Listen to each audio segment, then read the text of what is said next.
नंदन तव विराधे दावण सीतारण पै केले। असो ग्रंथ करते एकनाथ महाराज या पावन पवित्र असलेली ही रामकथा सांगतात।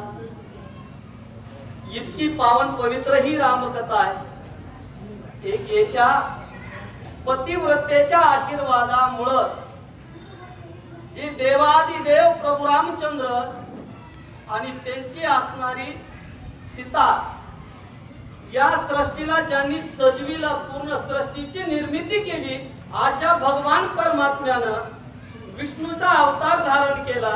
विष्णूच्या अवतारानं प्रभू रामचंद्राचा अवतार धारण केला आणि त्या प्रभू रामचंद्राला आणि त्या लक्ष्मी मातेला ज्या भयापासून निर्मुक्त केलं, अशा पतिव्रतेचा आशीर्वाद मिळाला।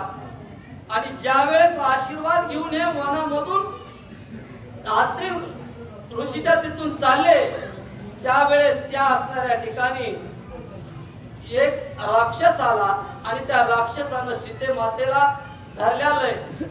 अशी कथा, सुंदर कथा एकनाथ महाराज सांगू लागलेले।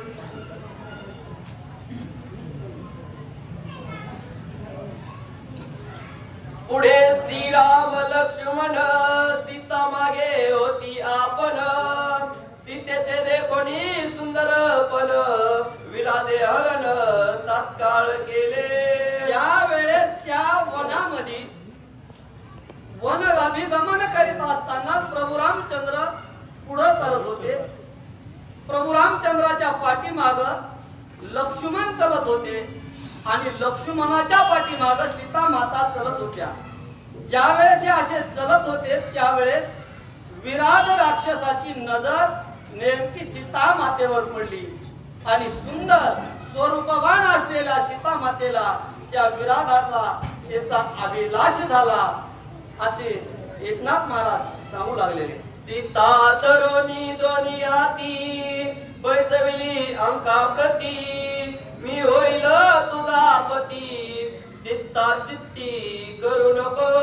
आणि मग त्या ठिकाणी प्रभू रामचंद्र पुढे चालतात, लक्ष्मण पाठीमागे, आणि त्या विराध राक्षसानं अचानक सीता मातेला धरलं आणि धरून आपल्या मांडीवर बसविलं। आणि मांडीवर बसून तो विराध राक्षसच होता। दुर्बुद्धीनं तो सीता मातेला म्हणू लागलेला आहे की हे सीते, आता मी तुला माझी पत्नी करणार आहे, तू माझी पत्नी हो, असं सीता मातेला तो विराध राक्षस बोलू लागलेला आहे।